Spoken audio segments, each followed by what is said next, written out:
નમસ્કાર પ્રણામ દોસ્તો, સ્વાગત છે તમારું એક નવા વિડીયોમાં। દોસ્તો, આજનો વિડીયો જીવનમાં ઓછું બોલવાથી પણ કેટલાક ફાયદા થતા હોય છે એના વિશે છે। તો ચેનલમાં નવા હો તો લાઈક, શેર અને સબસ્ક્રાઈબ જરૂર કરો અને વિડીયોને અંત સુધી જરૂર જુઓ જેથી પૂરતી માહિતી મળી શકે। તો ચાલો શરૂ કરીએ। નંબર 1, જે વ્યક્તિ પોતાની જીભને નિયંત્રિત કરી શકે છે એ જીવનની અડધી લડાઈ જીતી જાય છે, કારણ કે મૌન ઘણીવાર એવો જવાબ આપી દે છે જે હજારો શબ્દો ક્યારેય આપી શકતા નથી। નંબર 2, ઓછું બોલનાર વ્યક્તિને લોકો હંમેશા સમજદાર ગણે છે, કારણ કે એ દરેક શબ્દ બોલતા પહેલાં વિચાર કરે છે, જ્યારે વધારે બોલનાર પોતાના જ શબ્દોમાં ફસાઈ જાય છે। નંબર 3, મૌન એ ખાલી જગ્યા નથી, પરંતુ એ આત્મશક્તિનો ખજાનો છે। જે મૌન રહેવાનું શીખી જાય છે એ પોતાને અને બીજાને વધુ ઊંડાઈથી સમજવા લાગે છે। નંબર 4, બોલવું સહેલું છે, પરંતુ ક્યાં ન બોલવું એ સમજવું ને એ જ સાચી બુદ્ધિ છે। ઓછું બોલવું એટલે પોતાને કાબૂમાં રાખવાની કળા। ઓછું બોલવું એ કમજોરી નહીં, પરંતુ એ તો આત્મવિશ્વાસનો સૌથી મોટો પુરાવો છે। જે વ્યક્તિ પોતે પોતાના પર વિશ્વાસ કરે છે એને બધાને સમજાવવાની જરૂર પડતી નથી। વાણીનું સૌંદર્ય એમાં નથી કે કેટલું બોલવું, પરંતુ એમાં છે કે ક્યારે અને કેટલું બોલવું જોઈએ। ઓછું બોલનાર ક્યારેય શબ્દોના બોજ હેઠળ પસ્તાવો નથી કરતા। સાચા સંબંધો શબ્દો પર નહીં, પરંતુ લાગણીઓ પર ટકેલા હોય છે, કારણ કે શબ્દો ક્યારેક ખોટા સાબિત થઈ શકે છે, પણ સાચી લાગણી ક્યારેય પણ નકલી નથી થઈ શકતી। મનુષ્યની સાચી ઓળખ એના પૈસાથી કે એના દેખાવથી નથી થતી, પરંતુ એ મુશ્કેલીના સમયમાં કેવી રીતે વર્તે છે એમાંથી એની સાચી કિંમત જાણી શકાય છે।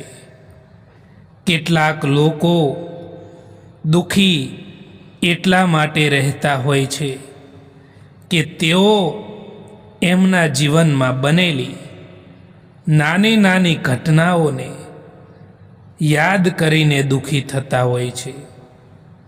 તમે એ માણસથી ઉમ્મીદ રાખો છો જે માણસ ઈચ્છે તો પણ તમારી એ ઉમ્મીદોને પૂરી નથી કરી શકતા, પછી તમારે દુઃખી થવાનો વારો આવે છે।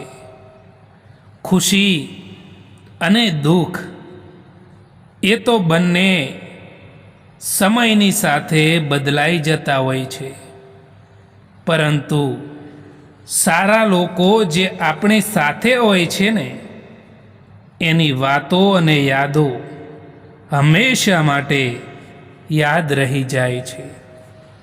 ક્યારેક માણસ ના તૂટે છે કે ના વિખેરાય છે, બસ હારી જાય છે, ક્યારેક પોતાનાથી તો ક્યારેક પોતાનાઓથી પણ।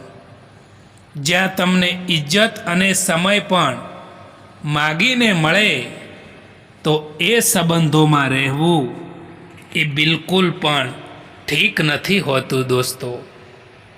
માફી માગવાવાળો દરેક માણસ એ ખોટો નથી હોતો। કેટલાક લોકો ઝૂકી જતા હોય છે સંબંધોને નિભાવવા માટે, સંબંધોને સાચવવા માટે. પાસે રહેનારા પોતાના લાગે કે ના લાગે, પરંતુ જે દૂર રહીને પણ સંબંધો નિભાવતા હોય એ પોતાનાઓથી પણ વધારે વાલા લાગે છે. નિસ્વાર્થ ભાવે કર્મ કરતા જાઓ, જે થશે તે સારું થશે. લેટ ભલે થાય પરંતુ લેટેસ્ટ હશે. ઢગલો પુસ્તક વાંચીને એક લીટી પણ નથી લખી શકાતી, અને એક અનુભવ આખું પુસ્તક લખાવી શકે.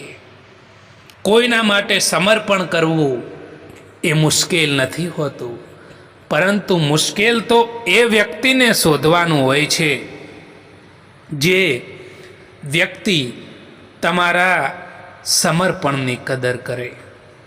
બીજાની ભૂલો બધાને દેખાય છે. વાત જ્યારે પોતાના પર આવે છે ત્યારે લોકો આંધળા બની જતા હોય છે.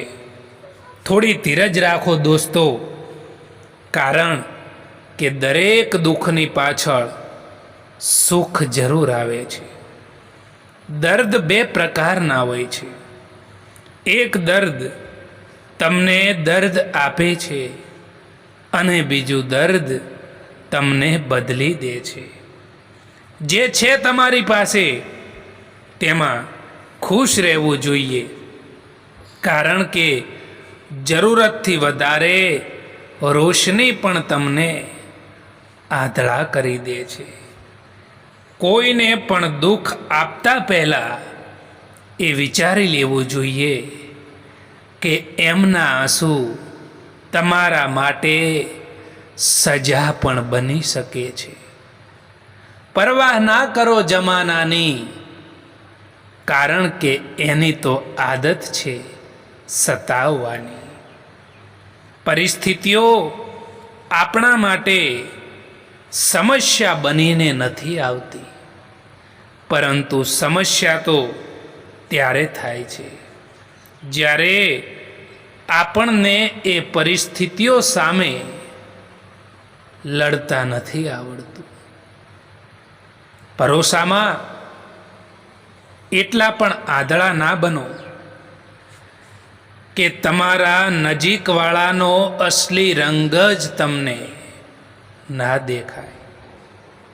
જે સંબંધોમાં બૂમ પાડીને કહેવું પડે કે અમારે તમારી જરૂર છે,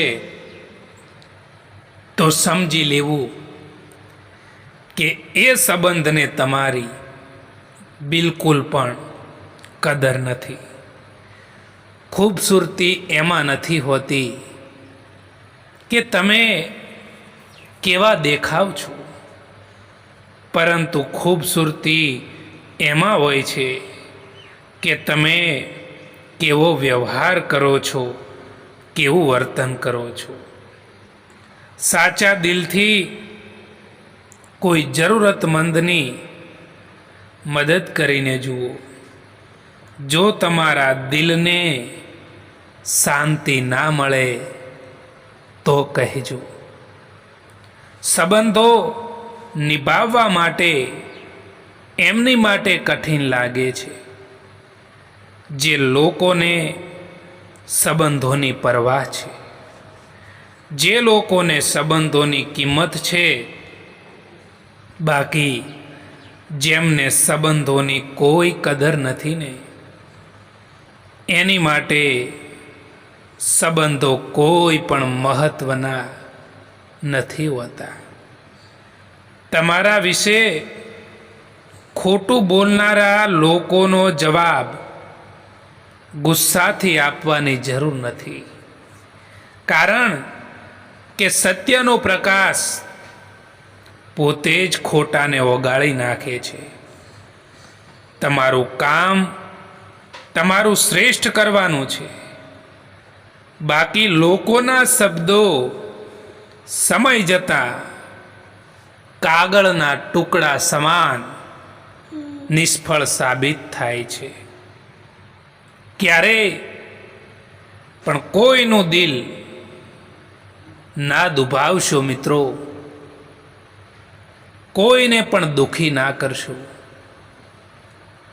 કારણ કે તમે માફી તો માગી લેશો,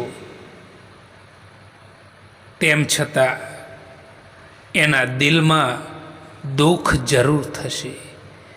કેમ કે ખીલીને તમે દીવારમાંથી કાઢી નાખો ને, તેમ છતાં દીવારમાં છેદ રહી જાય છે. મદદ એવી ઘટના છે કે જેની કરીએ એ ભૂલી જાય છે, અને જેની ના કરીએ એ યાદ રાખે છે. જ્યાં કદર નથી થતી ત્યાં મૌન સૌથી મોટો જવાબ છે. માણસ જો પોતાની સચ્ચાઈ અને મહેનતને સતત જીવતો રહે તો એક દિવસ દુનિયા એની કદર કર્યા વગર રહી શકતી નથી. કદર એ માગવાની વસ્તુ નથી દોસ્તો, કદર એ તો કમાવાની પ્રક્રિયા છે. જ્યાં તમને એવું લાગે કે તમારા કારણે કોઈ બીજાને તકલીફ થઈ રહી છે, તો ત્યાંથી દૂર થઈ જવામાં જ મજા છે. દરેક વખતે કંઈ માણસ જ ખરાબ નથી હોતો, ક્યારેક ક્યારેક તો તેનો સમય ખરાબ હોય છે. એટલા માટે કોઈને પણ ખરાબ સમજતા પહેલાં એની પરિસ્થિતિને જરૂર જાણી લેવી જોઈએ. દોસ્તો, આ વિડીયો પસંદ આવ્યો હોય તો આ ચેનલને સબસ્ક્રાઈબ જરૂર કરો. વિડીયો જોવા માટે આભાર.